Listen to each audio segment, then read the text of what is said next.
Before YouTube, I spent over 10 years in the alarm industry telling people which alarm systems to buy and which ones aren't worth your time. And now that AT&T and Google joined forces to give us a new home security and smart home solution called Connected Life, I'm starting to think it might legitimately change the way a lot of people choose to secure their homes. So in today's video, I'm going to show you how to set it up, install it into your home, show you all the features, and give you a few do's and don'ts for placing alarm equipment from a pro. After that, I'll give you my honest opinion on if a DIY kit like this is actually worth your time, or if you're better off just hiring a professional like me. So first off, let's just take a look at what exactly this kit is all about. AT&T Connected Life with Google Home is security with smarts, and it brings together top-of-the-line security devices, intelligence, and smart home security sensors, which are all connected and monitored through the Connected Life app. The part I really like is it integrates with Google Home, so you're not just getting security, you're getting a legit smart home experience. And all the devices are designed to work together using AT&T's cellular connectivity. As a longtime security professional, the reason that I've historically been so skeptical of these types of systems is because I always see these big name companies, they just push the smart home and connectivity portion to the forefront, but this is an alarm system, so leaving the security portion as an afterthought is a big problem for me. So I'm super interested to see if AT&T and Google have made any meaningful changes to the quality of security devices included in this kit. All right, so here's everything that comes in the kit. You're gonna get one Google Nest doorbell, which is battery powered. You're gonna get one security hub, which is kind of like the main brain for the system, two door and window sensors, one motion sensor, and the hardware needed to get everything connected. And then aside from the starter kit, when I was checking out on AT&T's website, I ended up adding on a few extra devices so I could kind of customize coverage for my home. So I got an extra door and window transmitter, I got an indoor wired Nest camera, and then I also got a yard sign and some window decals. Now, coming from a professional who's installed hundreds of alarm systems, I will say that the hardware does feel more in line with the kind of devices that I used to install professionally, so I'm actually pretty impressed by the quality. And now let's talk about the hard part, which is the setup process. So right here, we've got all our devices that need to be mounted and installed,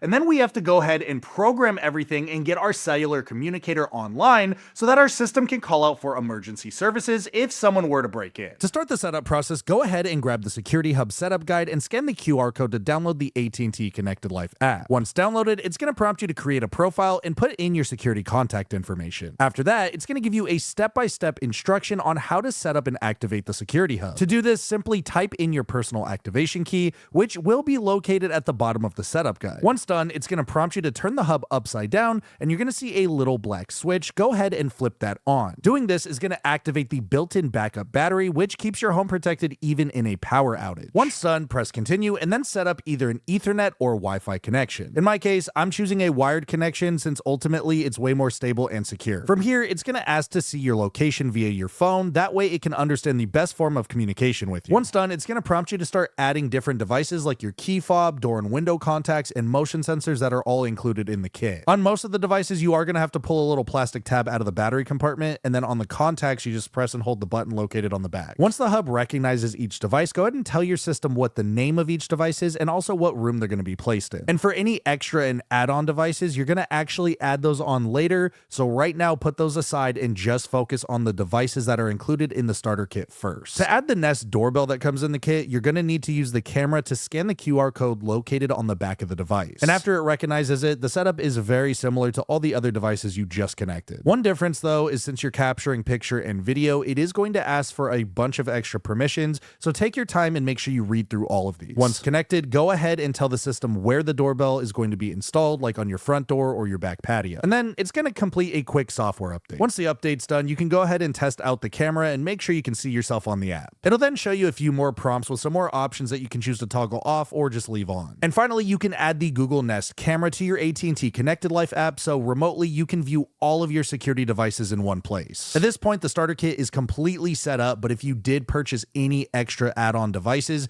you can go ahead and set those up now. To do this, just press the blue plus button in the top right corner, and then select which devices you want to add. And for me, I got a third door contact and a second camera. But just like that, programming is all done. Now I do have a bit of a problem because I only have 3 door and window contacts, and my house has a total of 3 doors and 11 windows. And this is the part where most people who don't know any better would probably end up buying 14 total sensors, which would cost a lot of money. But as a pro, I'm going to show you the method that I will be using to secure my entire house using only 3 door contacts. And the best part is if you guys follow this, it can actually save you hundreds of dollars in equipment it costs. So the first thing we want to do before we install anything is we want to identify your primary and secondary entry exit doors. Now for me personally, I park in my garage and enter through there 90% of the time, and then myself or guests will come through the front door about 10% of the time. So we're going to want to place our contacts on those doors in particular, and the nice part is you can do this without any tools or wiring since they have wireless communication and are battery operated. All you have to do is peel the double-sided tape and stick the sensor side on the frame and the magnet on the door. I was always taught to do it this way so that the sensor itself never moves when the door opens and shuts,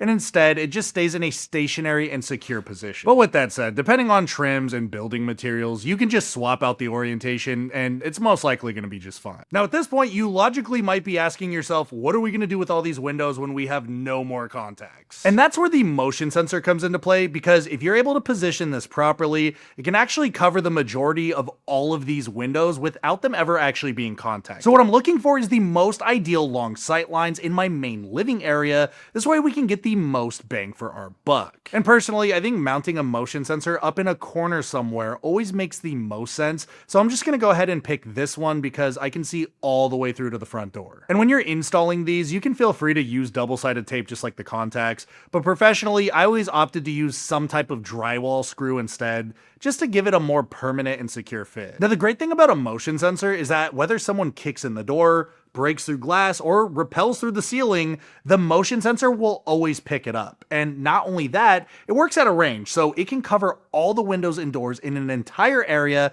and this makes it one super powerful device. Next up, let's install the security hub, which is the main brain and communicator for the entire system. And when you're looking for a good place to install this, you're going to want to make sure you have it as centrally located in your home as possible. This way it can be easily picked up by your router and all your other smart home and security devices. Again, this is amazing because it has built-in wireless connection from AT&T, meaning if you have a power outage, you can ensure that your device is still working, giving you peace of mind. And finally, I'm going to connect my Google Nest doorbell and indoor camera before I mount them. And the reason why I want to do it in this order is it's going to allow me a little bit of time to figure out where exactly I want to mount my doorbell. For example, you can replace your standard doorbell with it, but if you're in like a rental, an apartment, or you just want a more head-on street view of like your deliveries, maybe you just want to mount it or stick it straight to your door. Okay, so I decided I'm just going to go ahead and mount this on my front door. I kind of want it front facing like this so that I have a better like head-on view of the street and when packages get delivered and things like that. So what I did is I took the base plate right here, which normally you drill like screws through and stick into the stucco or wood. And on the back, I just cut up a little bit of double-sided tape. So essentially what we're going to want to do is stick this to the door first. Just make sure that you have this like big circle side down. And I'll show you guys how this like connects in. So I'm going to focus up here and try to get this really even. You just want to make sure that you like press it on really well. And you guys can put screws into your door if you want to, but obviously this is going to cause permanent damage into your front door. So you're probably, I mean, I didn't want to do it, but you know, you guys definitely can. So then when we grab the doorbell here, you can see, so this circle right here is supposed to line up with this hole. And the way that we're going to install this is really easy. Obviously there is wire terminals. So if you guys are wondering, this is the battery powered doorbell, which you're going to want if you do this type of installation. So just make sure you have the battery option if you want to do this, but go ahead and line up the circle into the hole. And then what you're going to want to do is you press in and then pull down. And you're going to hear a click, and that is fully locked in and fully installed so nobody can take it off your door.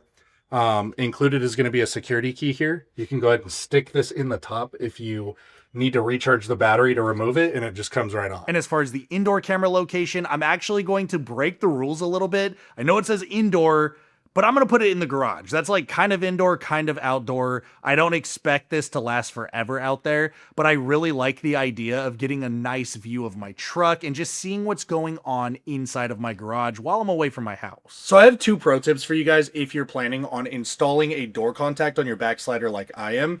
Number 1, even though I already have the double-sided tape on the back of the contact and the magnets, you may want to ditch this and just go straight into like maybe self-tapping screws or something like that. The reason why is because typically on sliding glass doors, these frames are metal or aluminum and they can heat up in the summertime if you live in a hot area like I do. And if that happens, sometimes the double-sided tape will like fall off or like lose its grip and things like that. So I usually will recommend trying the double-sided tape first, but if like in 1 to 2 summers it becomes a problem, you may want to just take the tape off and then put some like screws into the frame. But the second thing is buy a second magnet. So these are like 5 or 10 cents each. And I'm going to install this right now and I'm going to show you the reason why.